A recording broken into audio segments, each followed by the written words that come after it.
Om Sahana Vavatu Sahanau Bhunaktu Sahaviryam Karavavahai Tejasvina Vadhitamastu Ma Vidvishavahai.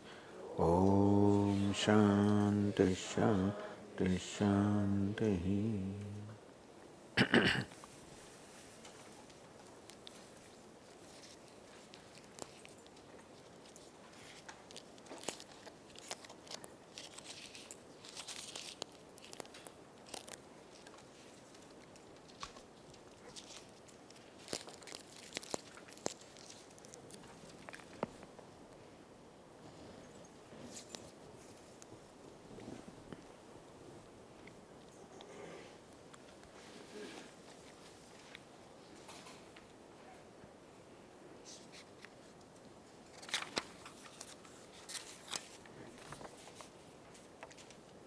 How to understand that time and space do not exist and they were created. But when you say they don't exist, where is the question of creation? Time and space do exist at the vyavaharic level. Whatever is created, or whatever is perceptible, whatever is known, enjoys the vyavaharic satta, and time and place also fall in that category. How do you say they were created? Because whatever is created will merge into its cause. Like pot is created, it will merge into its material cause, which is clay. So time and space also merge into their cause. You know when?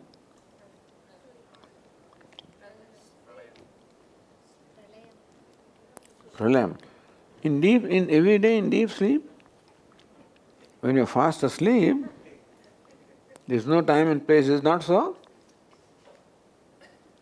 That means their effect because they have merged into their cause. It's unmanifest, avyakta, prakriti. So that is why, because they merge into the cause, means that they are created.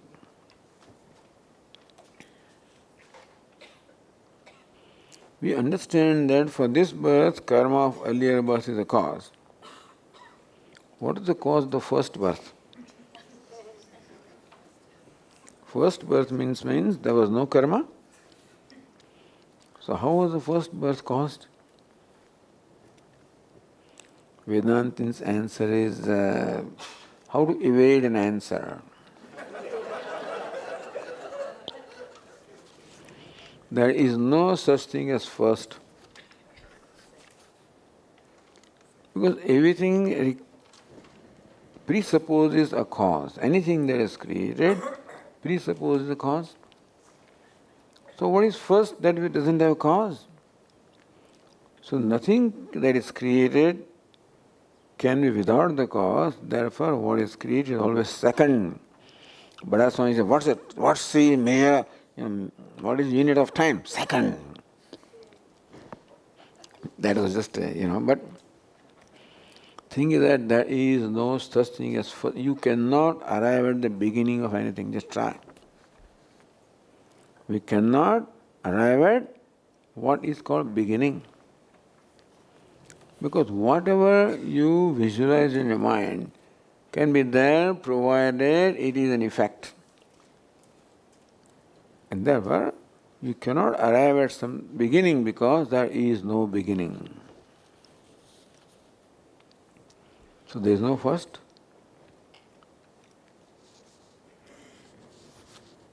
You imagine, you try to visualize what was this pot was clay and clay was earth and earth. But what is the first thing? You cannot arrive at the first. There is no such thing as you cannot arrive at the beginning. Because anything presupposes a cause.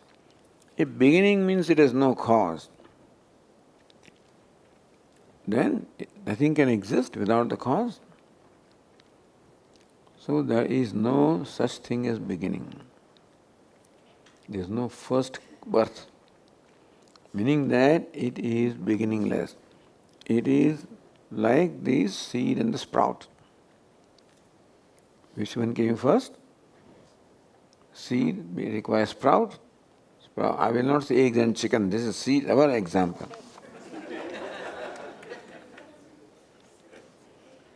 The bijankuranya, the seed and the sprout. Seed requires sprout, sprout requires seed. So this is an example given to make a point that there is no such thing. We cannot arrive at the beginning. So there is no first birth. It is an ongoing thing.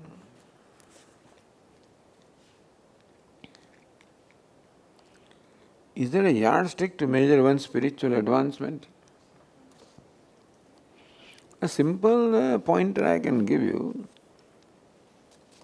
If the most advanced spiritual state, if you want to use that expression, is that of a wise person? The Sthita Prajna is the most advanced, isn't it? And Sthita Prajna is described by Lord Krishna as Atmaneva Atmana Tushtaha, one who is content with oneself. Meaning that he enjoys total contentment. If he is spiritual most advanced, then we can measure our spiritual advancement by the extent to which we have self-contentment. Extent to which there is self-acceptance. Extent to which there is self-comfort.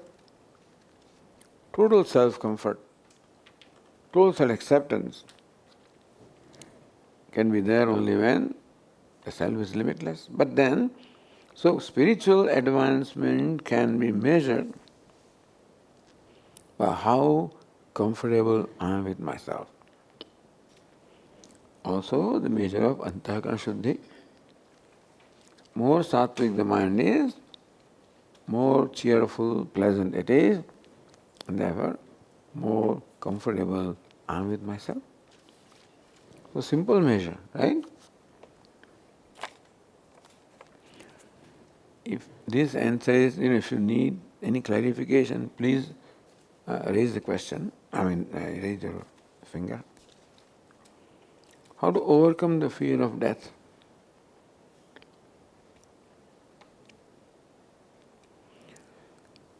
Any fear can be overcome by confronting the fear. See, what happens with the mind is, mind just becomes afraid and does not ask further. What if I fail? What if this thing happens? And we stop there, and then we are afraid. But all right, what if this happens? Suppose it happens, then what? If I lose this in my business, then what will happen? I'll have to give up my car. All right, then what? Maybe I can't afford a house, I have to go to an apartment. Suppose you can visualize the worst case scenario and find that you can deal with it. There are a number of people dealing with all those scenarios which we are afraid of, and we can also deal with it. It's a matter of confronting that of which we are afraid. Fear comes, we don't confront. We just get, stuck there. Or we get stunned and can't move, proceed. So confront the fear. What? Fear means a given event. Some happening. So suppose that happens, what will happen? Then this will happen. Then what? Then we will find that worst case scenario, we can deal with it. As far as death is concerned, we very well know. Jatasya hi dhruva mrityuhu dhruvam janma mritasya cha. The death is not a final thing. It is beginning of it's a station. In olden days when we were travelling in train, it used to be a junction. From one train, go to the other train. Make sure you carry all your baggage from this train. So you must count. So when we land them and board the train, and the mother says, come and count all these things, 17 pieces. When we are changing, count, make sure that all 17 are there. Meaning we carry all our baggage in the next train also. So all the baggage is carried in next birth also, embodiment. And so nothing dies actually. So again understand what is death. Death of this body, does not mean that there is cessation of existence. And maybe Ishvara takes away this body to give me a fresh body so I can start all over again. This has done its job. Easier said than done, I guess, but that is how we have to confront whatever you are afraid of. If I die, what will happen? Or what happens to my family? What happens to that? What happens to that? You will all deal with it. And what will happen to me? I am not going to die. The body will. Ishvara gives me next body to start, make a fresh start. More than death, there is fear of the pain and things associated with death. Very often death is a very painful process, and then that fear may be justified, but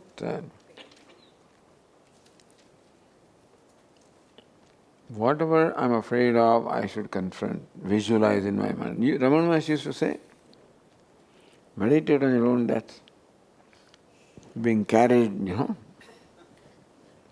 to the cremation ground. Look at that. Meditate on it, visualize that. He himself went through that kind of an experience of death. And realized that, I don't die. The body dies. I don't die.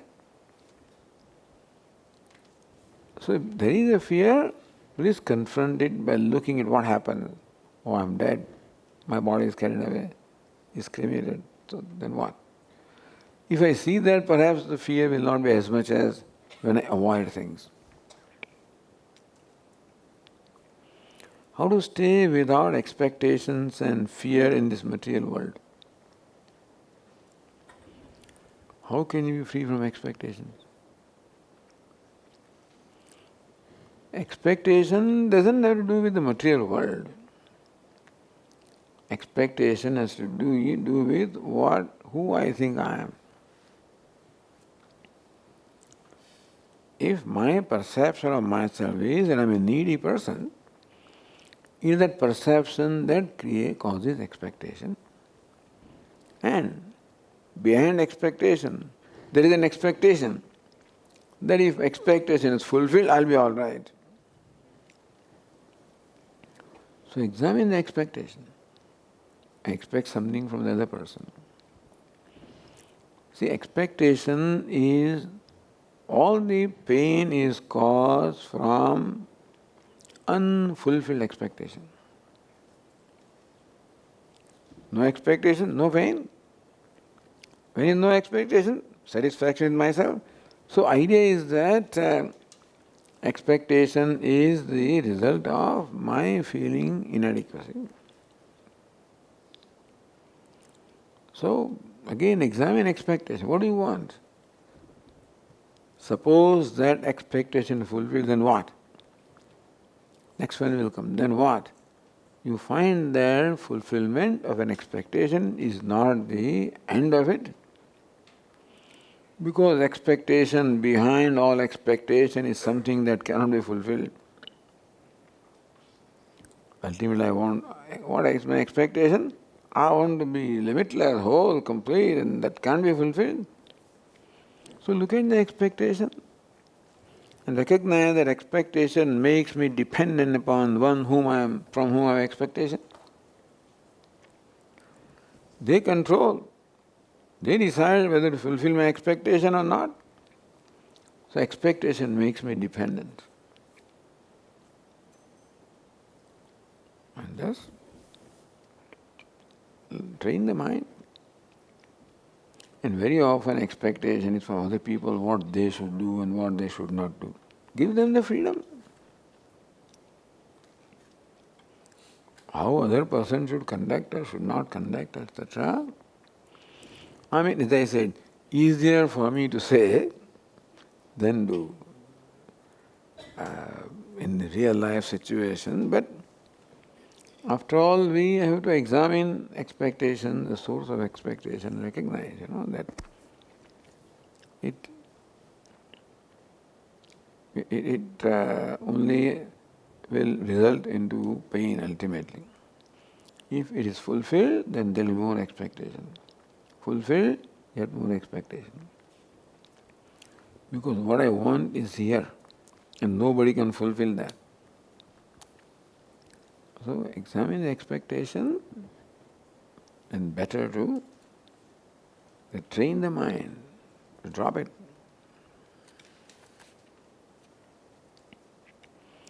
What is the ultimate goal of life as prescribed by the Vedas? To be happy. The ultimate goal of life is to be happy. And that's very simple, isn't it? It is. Except, I have to ask, how much happiness do I want? This much happiness? Or that much? Or that much? What? Oh, I want boundless happiness. How long do you want to be happy? 5 minutes a day? 1 hour a day? 2 hours a day? No, 24/7. Where do you want to be happy? As long as in this hall? No, Swami, everywhere. I want boundless happiness 24/7 at all times, all places, all conditions. In short, I want limitless happiness. And there is no place, nothing in the world that can give me that. That shows that limitless happiness is myself. That's what I love. So Vedas prescribe the goal that what you desire in life, that desire should be fulfilled. My desire, behind all desires, is for this limitless happiness. And that it is possible. As long as you are searching for the outside of yourself, it can never, because nothing is limitless. And so the one who is seeking that happiness is happiness. That knowledge, that is what Vedas teach us. How to understand the presence of Ishvara. Simple thing, Ishvara is Asti Bhati Priyam. Every object, this spot is Asti, shines, Bhati, Priyam, dear. Dear to somebody. Under certain conditions. A given object may not be dear to everybody at all the times, but it can become, even a rock also can become dear. You are stuck on the side of the highway and there is puncture in the tire, looking for something, that time the rock also becomes very dear. Because everything is a potential of being useful. And we enjoy that which is useful. Everything has a potential. And everything has happiness. All that is required is given right time and condition. That means that theoretically I can enjoy anything. Not that anything doesn't have happiness. I require a given frame of mind to enjoy that thing. Right now I place many conditions of how I can enjoy. Flower also should have this color and this fragrance and this.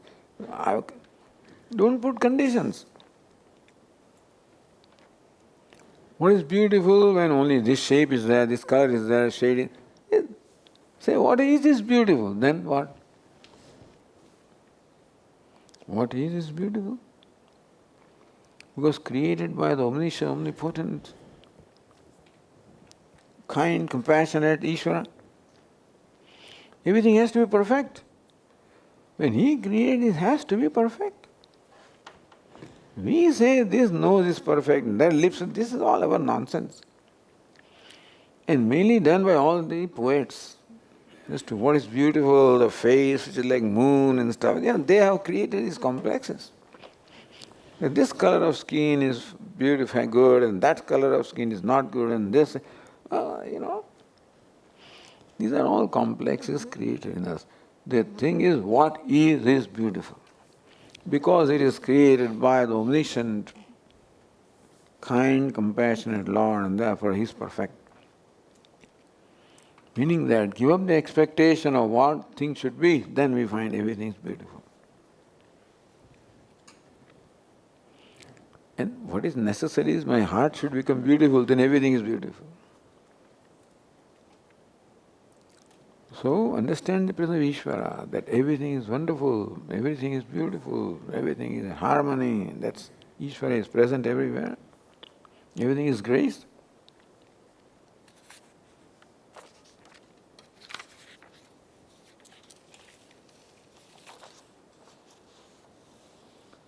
What is moksha? How can we define it? Moksha is fulfilling my need. What's my need? Limitless happiness. Where is it? Myself. Therefore, knowing myself as limitless happiness, which is already accomplished, accomplishment of what is accomplished is moksha. 10th man is already accomplished. What separates the 10th man is ignorance.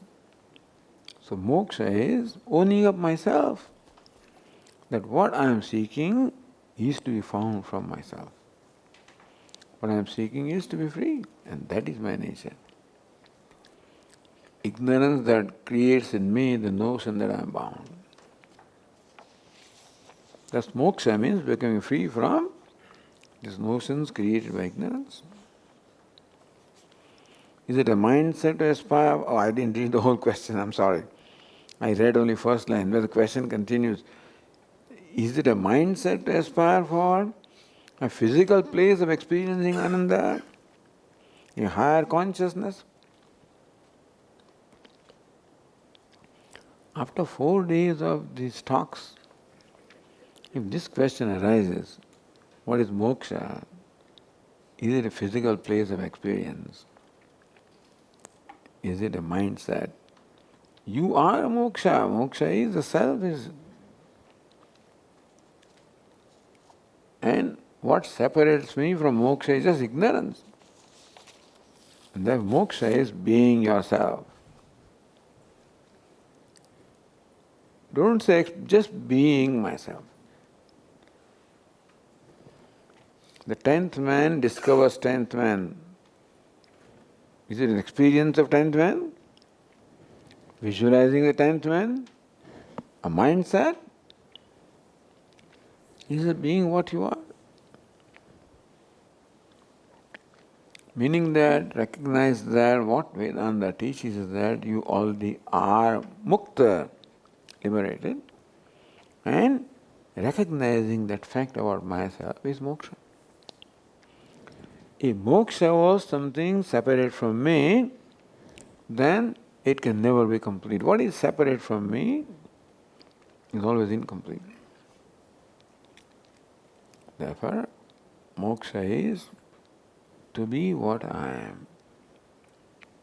That's why this negation of self-denial and self-owning. Does it answer your question, by the way? Or do you think the Swami is taking us for a ride? No, okay, all right.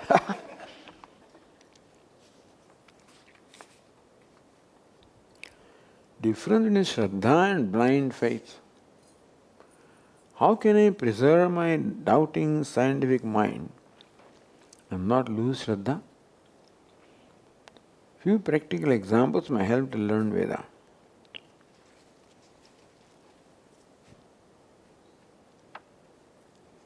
You know what is Shraddha? And the kind of Shraddha that is required for Vedanta. We all have Shraddha.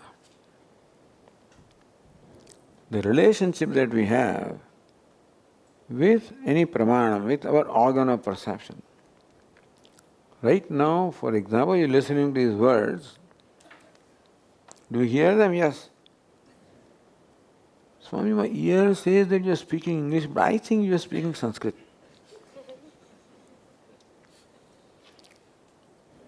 Does the buddhi raise that question? Or the buddhi accepts that what the ears are telling me is what it is. I see the Swami in orange. I think he's yellow. My eye says they're orange, but he must be wearing yellow. We do not question what our eyes, meaning this is called pramana. Eyes are the pramanam for revealing forms and colors. Ears are the pramanam, is valid means of knowledge for. You don't question that. Otherwise you can't live your life. That's what Lord Krishna, if you start doubting, then you cannot live your life. Samshaya Atma. But do I hear it right? Are you speaking English? Is Swamiji there? Do my eyes reveal me? Then then it's a miserable existence. Thank God we do not question what the pramana says. The relation that we have with our eyes in terms of color and form, with the ears in terms of sound, is called Shraddha. You follow? Shraddha in my ears that they are revealing the word that the Swami is uttering. Shraddha in my eyes, they are revealing the right colors and forms. So how we are accepting that is called Shraddha. So relationship that we have with our pramanam is called Shraddha. Now what kind of Shraddha is required in Vedanta? That Vedanta also is pramana. Only kind of Shraddha required in Vedanta is this. Not Shraddha that other people are talking about. No Shraddha that is God, etc. No, we are not. Only thing that we are asking is, just as I have implicit trust in my organs of perception, so also an implicit trust in Vedanta, that what Vedanta says is true. What my eyes reveal is true. What my ears reveal is true. So also what Vedanta reveals. What is that you are Brahman? It is true. That everything is Brahman, it is true. But I am a scientific, I have scientific mind, Swamiji. Do I question? What do you question? What's the basis of saying that what Vedanta says that you are limitless? What's the question? Oh, I experience myself limited. Who says? I'm experiencing limit. You are experiencing limited thing. That doesn't mean you're experiencing self. You follow? You're experiencing your body, all right? Experiencing your mind. Who says you're experiencing yourself? I'm experiencing limited self. You are not. I'm experiencing duality. You are not. You're interpreting your experience as duality. Who says you're experiencing duality? Where is duality? How can you experience something that is not there? You follow what I'm saying? We think that we interpret our experience to conclude that I'm a limited thing. Then I'm a scientist. What scientist?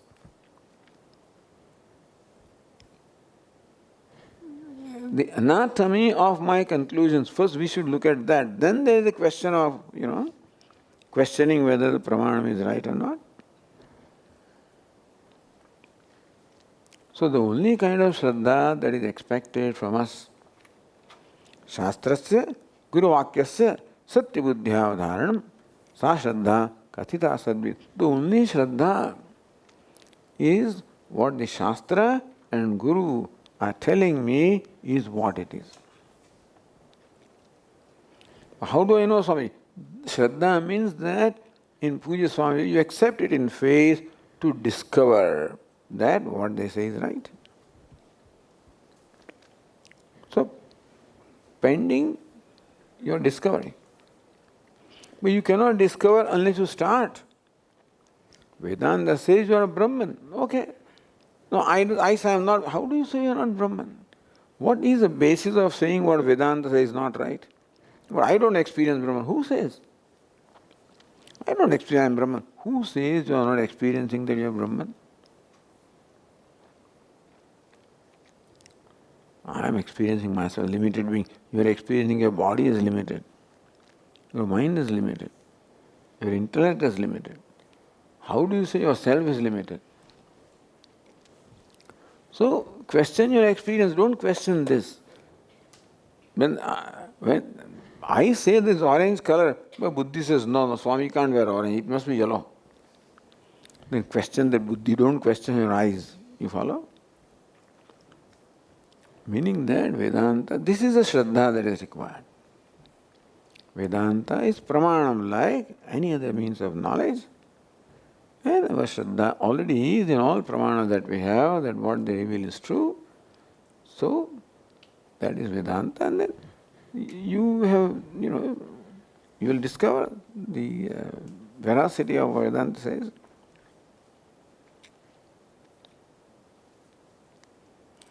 So, are you doubting what your eyes are revealing?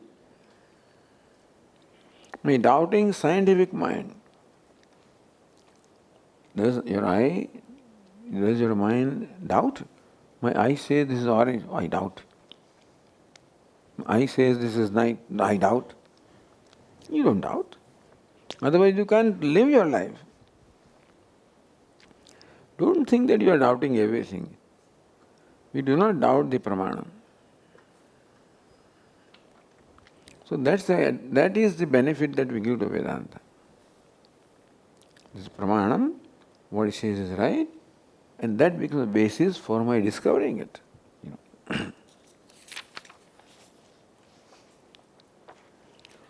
So this is Shraddha in something that is, our Swami would say, we don't really believe in Ishvara. This belief comes about something which is other than myself or other than what I am experiencing. Ishvara, what is Ishvara? Therefore, we don't have to believe in Ishvara, we have to understand Ishvara. Vedanta says, what is Ishvara? Ishavasya Vidam. What is Ishvara? Where is the doubt? What's the doubt here? I don't believe that. How do you say you don't believe? They are inviting us to understand what you are experiencing. So Shraddha, that Vedanta talks about it different from Shraddha in something that is Paroksha. This Nitya Paroksha is one thing. Shraddha, that there is God in heaven, is a Shraddha. Verifiable faith, unverifiable faith. So Vedanta talks about what is, that's a verifiable, and there is unverifiable faith. That there is Ishvara in heaven. No, that is a matter of Shraddha. Because you can never verify as long as you are in this body.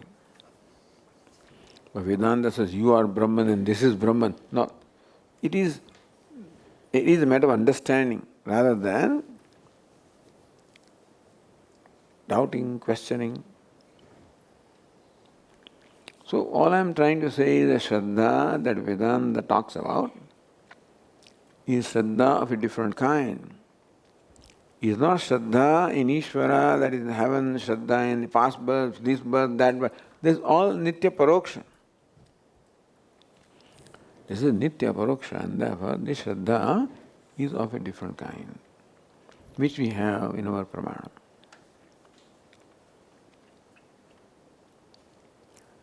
The first mantra says renunciation only way. The second mantra apparently permits some karma, most of which refer to Vedic karma as per the injunctions. These karmas are meant to fulfill desires such as putra, pautra, dhanam, dhanyam. Now, if you read, and what I said is, Bhashyakara says, Agnihotradi vihitam karma means nitya karma. My karma is meant duty. So I translate that which we are obliged to do, because we are already the beneficiaries of the contribution given to us by the whole world. In recognition to that, we have to also contribute. Therefore, the karma that is performed with a sense of gratitude, in recognition to the favor that is already being done to me, when I recognize what all you are doing for me, there is gratitude. Well, there is somebody who has set up this table, this is here, that is, everything that I require possibly is all there. Somebody has thought of, it's taken a lot of time. This side, that side, every side, I mean, I can take it for granted, or I can appreciate the fact that a lot of concern, a lot of love, and a lot of these things go behind that. I don't do that for them in terms, but still the idea is that there must be gratitude for the favor that you're receiving. Simple thing. So gratitude is a basic value. Therefore, an action performed with the attitude of gratitude is called duty. Gratitude towards parents, pitrus, for devatas. Devatas contributed to my life, pitrus contributed to my life, rishis contributed to my life. Whole world is contributing, recognition. Then there is gratitude. I return the favor. So that is the action that is meant by karma here, not sakama karma. Other than this, we say, other than nishkama karma will bind you. Na lipyate nare. Nishkama karma is that which will not taint you, meaning which will not create reaction. Sakama karma will. So other than nishkama karma, there is no way that you remain untainted, free from reaction.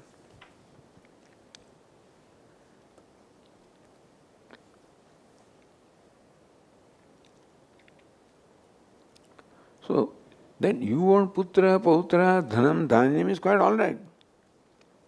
But that will bind you. When you perform that karma, you get putra, pautra, you are happy, that is good. If it stops there, well and good. Now putra is growing, Swamiji, and the next thing comes now, he is already 18 years old and is this, and 20 years old, daughter is there now. Now next thing comes, we have to find a match for them, and when that is done, next day, now looking for a child. Hey, come on, I heard one mother, hey, give me a grandchild, so openly. So then grandchild, and then, so this is, anyway, I'm not, this is good, this is how life is, enjoy that. It's a privilege to be father, mother, parent, grandson, I'm nothing about it. All I'm saying is that this is a process, which is an ongoing process.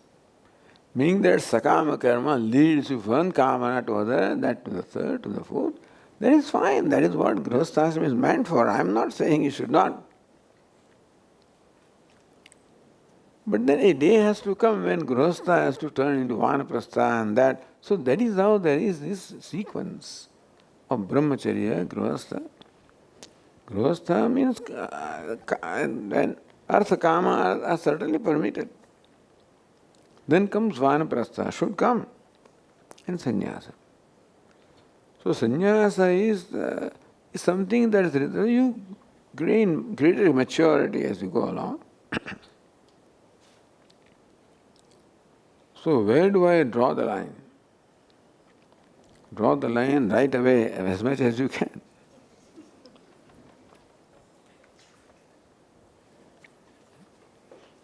Swamiji, you have nothing to, that's all right. Easy to advise.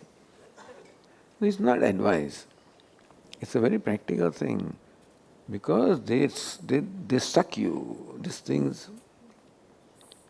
If you are not careful, you get sucked, you get swept. So just beware. That doesn't mean you should not get married, you should not have. That's not what is meant here. But at the same time, you should not enter somewhere from where you cannot come out,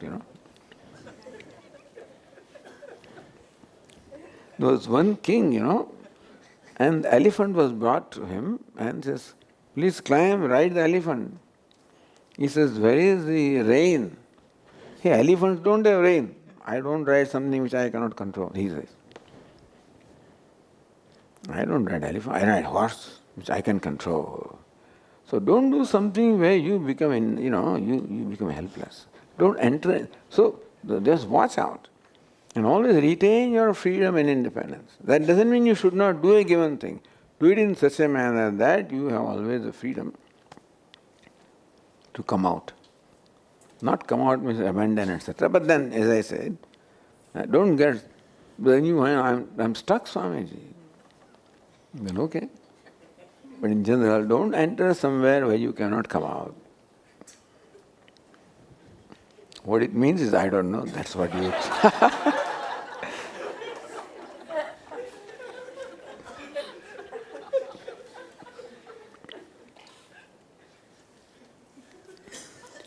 We use so many terms, karma, kriya, kartavya, karyam. Can you please explain its meaning and application? Please elaborate, Swamiji. All of these now, these Swamis will tell you much more than I can tell you how these words are all derived, what pratyayas are there and what is what.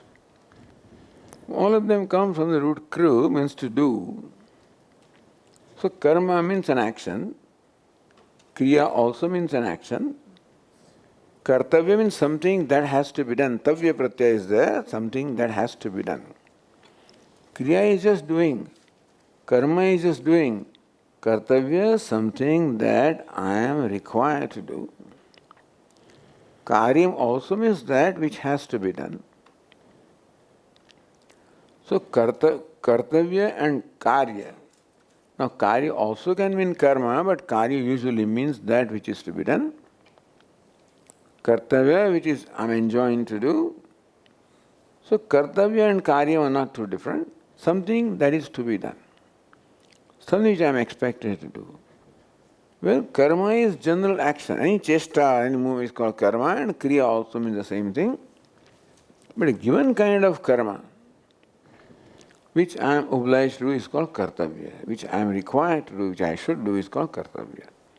So kartavya also is only kriya, but a kind of kriya which I should be doing.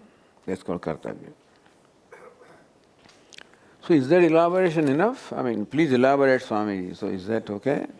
Or some... And how do I identify my karma in this modern life? In this modern life, that's why we say it. In every situation, ask yourself, what is expected of me? What is my role? And therefore, what is right for me to do? What's my duty? What's my role? What is expected out of me? What does what my role expects?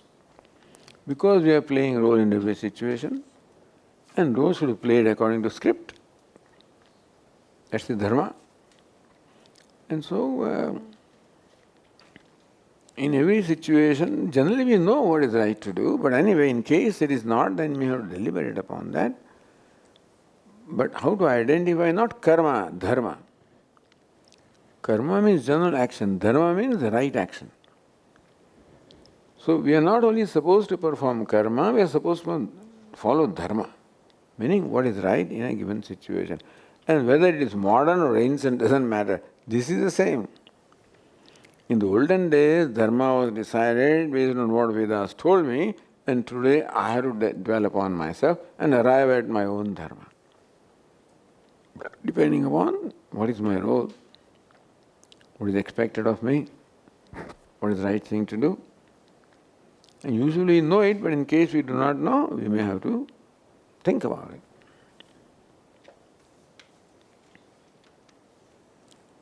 So please explain about meditation. Is it that question must be for this Swamiji, I think, Anyway, is it a process or end result or both? So meditation is an action. Meditation is a mental act, isn't it? To meditate is a verb. So meditation means a mental action. And by meditation, in the Vedic terms, meditation is upasana. There the primary meaning of the word meditation, upasana, is mental worship. So there is one kind of meditation where the meditator and the object of meditation are different. It is called upasana. A second kind of meditation of Vedanta is where it is meditation upon the meditator. This is called nididhyasana.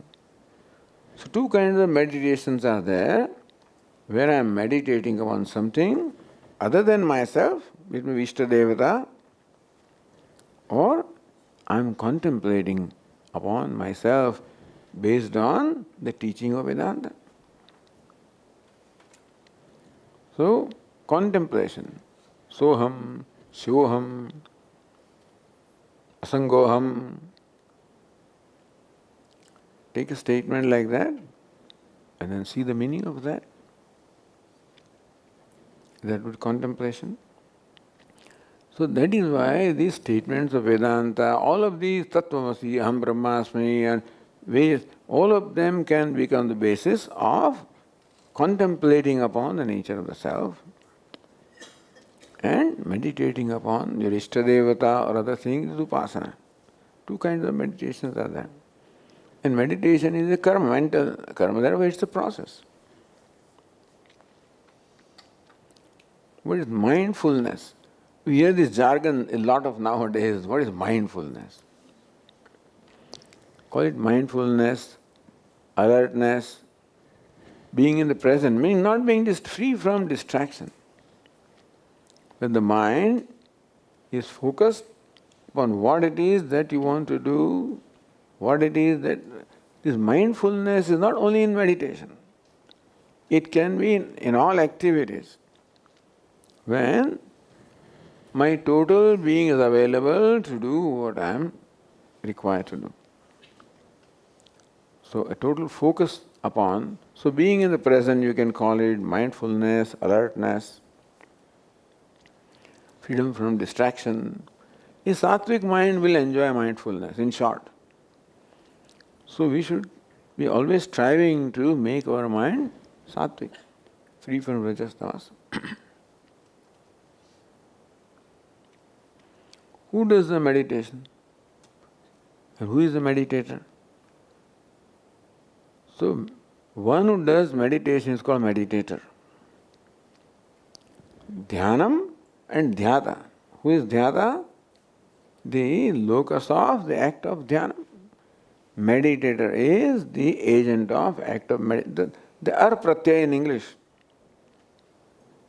is tris pratyaya in Sanskrit. So who is dhyata? The locus of the act of dhyanam. Who is meditator? The locus of act of meditation. So you are a meditator performing act of meditation, which is, as we just described, either it's a form of mental worship or contemplation. Yes.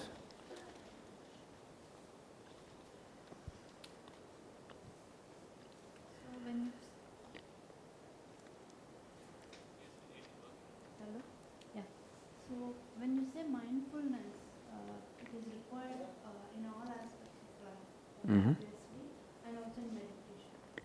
So when we meditate, our goal is ultimately, after severe sadhanas or whatever, the moksha is the goal. But mindfulness in any other activity results in intelligence. So, but intelligence is not necessarily needed for moksha is what I heard. Could you please clarify? No, mindfulness does not mean intelligence.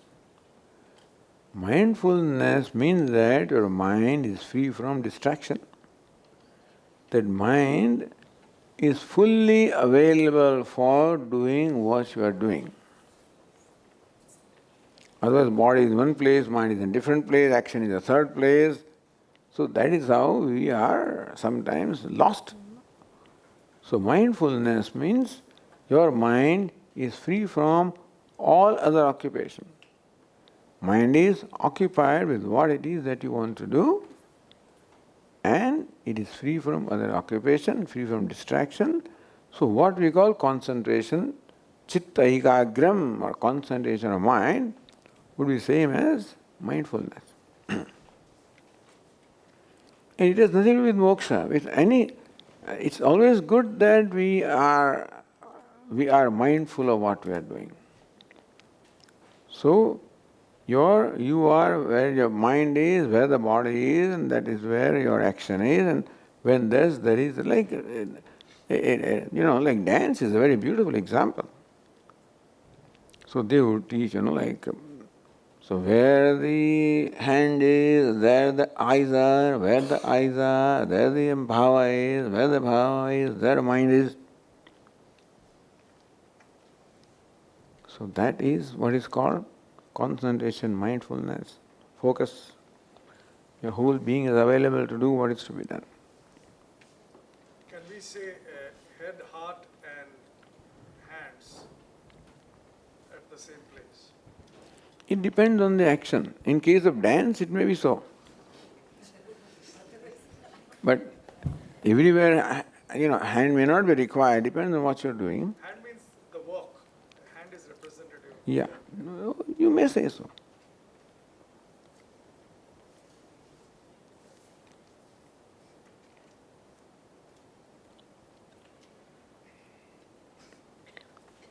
So various types of meditation, basically two types. One is upasana, that is mental worship. Other is contemplation upon the self. Mantra japa.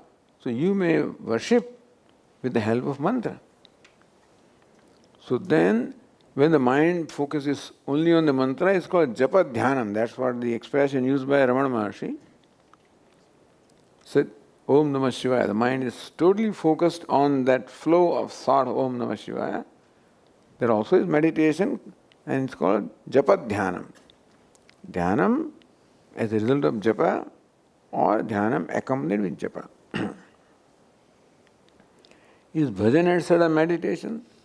Wherever the mind gets resolved, so that is what bhajan etc. helps us to resolve the mind, becomes free from all other distractions, and because there is both the enjoyment of the song as well as devotion in the mind, because it is song about Ishvara. So bhajan is a very typical and beautiful example of the absorption of the mind, which is the meditation. It doesn't always mean absorption, but then to the extent that you are one with it, to that extent you are meditating. What is not meditation? So technically, what is meditation? Saguna Brahma Vishayaka Sajatiya Vritti Pravaha. Vritti Pravaha is thought flow. Saguna Brahma Vishayak, of which the Vishaya is Saguna Brahma. Brahman with attributes is the subject matter of the meditation, which means a flow of thought. What is not meditation? Other than this is called not meditation.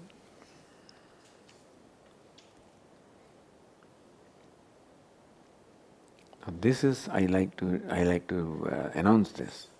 Swamiji, the way you quote, cite mantras, shlokas is incredible.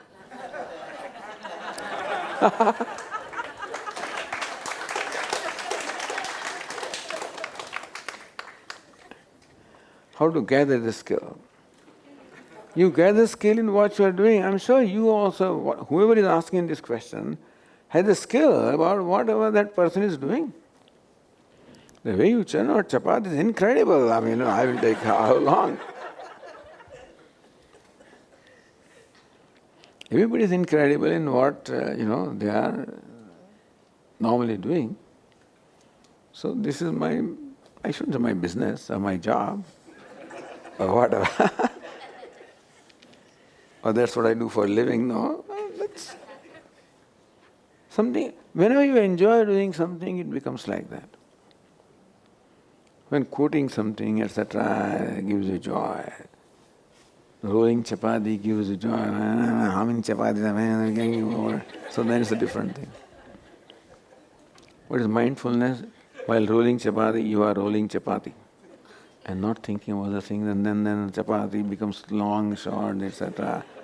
When I would do chapatis, it becomes thinner in the center, and then it becomes burned in the center, and it means uncooked on the edges and stuff like that. That is not. All our past experiences. We thought, mother say, you learn. I said, what's the big deal about this cooking? And so I started, took the wheat. I had seen her take the wheat flour, add some water and do this, and little too much water, add little wheat, like that. For one person, I had a huge thing. And then finally, when I start rolling, every shape will come, except round shape. And then also, whatever shape, in the center it is very thin, on the edges very thick. Then I realized it's not my job. Then I settled with only bread and toast from then on. I said I renounced chapatis.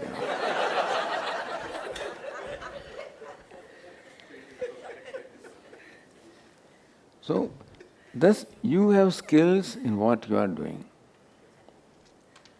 Because when I see people, the way they are typing out on their cell phone, and with this thumb, I may take half an hour, to write that, which is just in a few seconds. I always wonder, how do you do with thumb? I just take one finger, tuk.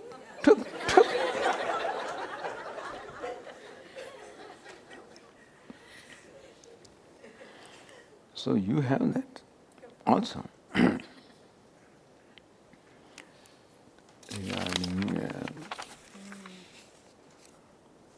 Regarding brahmacharya, what is the pragmatic definition of its spirit and way of life in these modern times? That is why Bada Swami used to explain. Brahmacharya means, basically, let us explain brahmacharya as freedom from indulgence. So, if ahimsa is non-hurting, truthfulness is non-lying, asteya is non-stealing, brahmacharya is non-indulging. So stay away. Therefore, discipline in everything that we enjoy or everything that we associate with, a discipline, a sense of proportion, boundaries. That is what I would say brahmacharya would apply in our, present life. The extreme brahmacharya, of course, is asceticism or it is, but in the household life, brahmacharya means remaining within boundaries. So there must be boundaries everywhere. For everybody. There must be boundaries in everything that we do. What is its importance in sadhana? Is it, now this I don't know, sine qua non, I don't know this word, what does it mean? SINEQANON. I've read it. So this is some legal term, isn't it? Kind of necessary. Without it, it's not. Huh? It should be there. Should be there. Yeah, Necessary. Is it a necessary thing? In sadhana, if brahmacharya is simply interpreted as self-control, remaining in boundaries, that calls for an alertness, recognizing what boundaries are, and involving self-control so that I do not cross those boundaries, all of this is involved in brahmacharya, then that is very important in modern life and any life because that makes me a disciplined person, an organized person. And that skill is, useful in everything that we do. So brahmacharya in terms of self-control and alertness is just definitely necessary in anything. Not only in this sadhana, but in anything that we do also. You can't cook sambar also without that really. You can't do a good job in anything. You do job is all right. But doing good job requires focus, concentration, apart from knowledge and skill, of course. So every activity requires that to do it well. What is that knowledge on knowing which the knower needs to know nothing more? If I understand fully, is it that I am part of Supreme All-Pervasive Brahman? Is there anything more to understand or know? Well, what Vedanta teaches, you are not a part of Supreme Pervasive Brahman, you are Supreme All-Pervasive Brahman. Is there anything more to understand? No. That is to be understood because that's all there is. You are what is. What is you. So Ishavasya said that what is Ishvara? But ultimately that should not exclude me. Therefore what is I, the ultimate equation.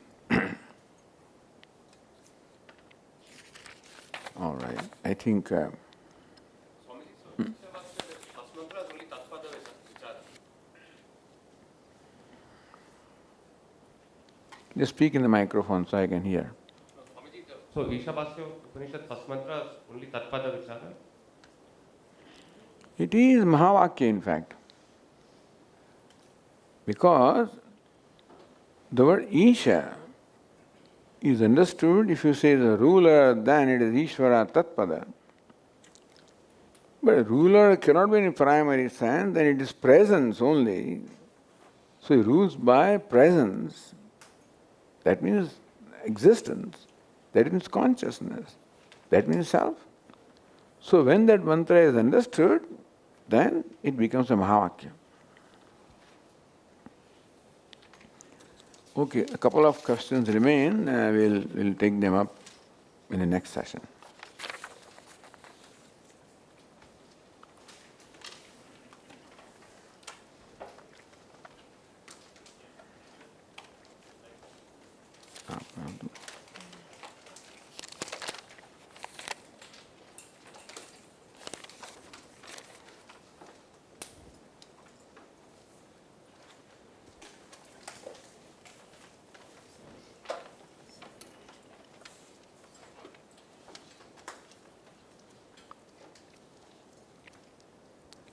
Krishna Krishna Mukunda Janardana Krishna Krishna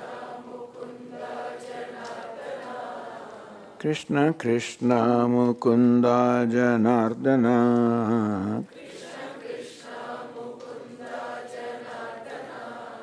Krishna Govinda Narayana Hare Krishna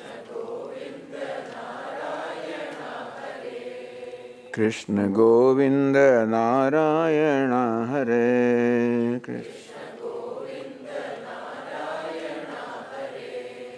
Krishna Krishna Mukunda Janardana Krishna Govinda Narayana Hare Achyutananda Govinda Madhava Achyutananda Govinda Madhava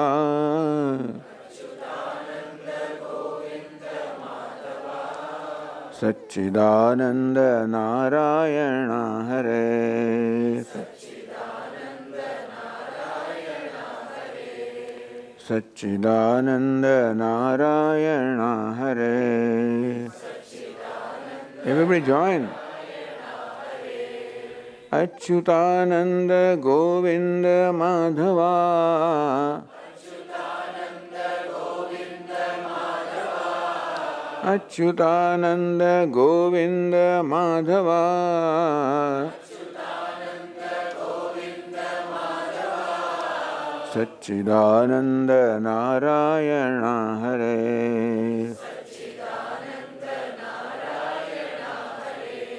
Satchidananda Narayana Hare Krishna Krishna Mukunda Janardana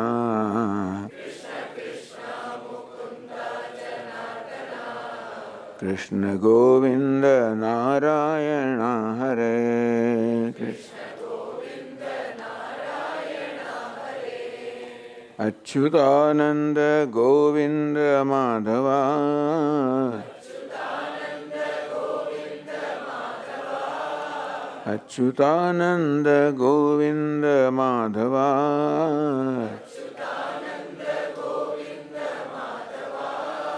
Satchidananda Narayana Hare Achyutananda Govinda Madhava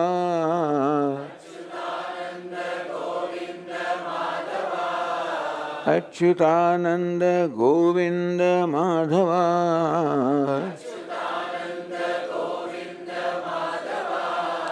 Satchidananda Narayana Hare Krishna Krishna Mukunda Janardana. Krishna Krishna Mukunda Janardana. Krishna Govinda Narayana Hare. Krishna Govinda Narayana Hare. Achyutananda Govinda Madhava. Achyutananda Govinda Madhava. Satchidananda Narayana Hare.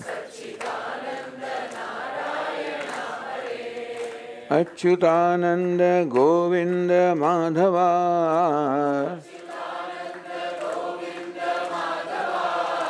Achyutananda Govinda Madhava.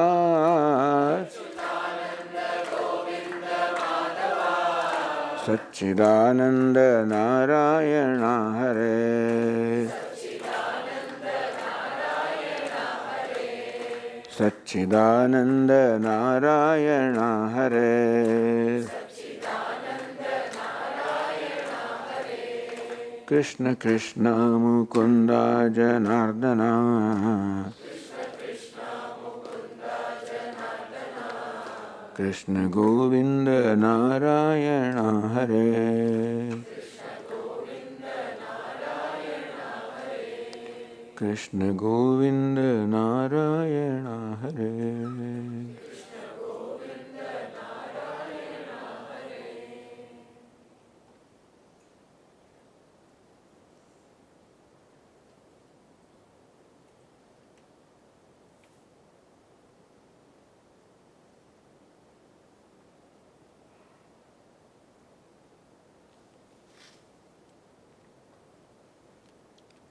Om Sarve Bhavantu Sukhinah.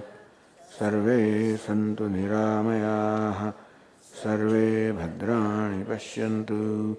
Ma Kaschid Dukkha Bhag Bhaved.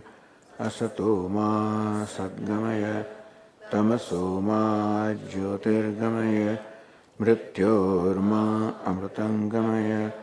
Om Purnamadah Purnamidam Purnat Purnamudachyate Purnasya Purnamadaya Purnamevavashishyate. Om Shanti Shanti Shanti. Hari Om. Shri Gurubhyo Namaha. Hari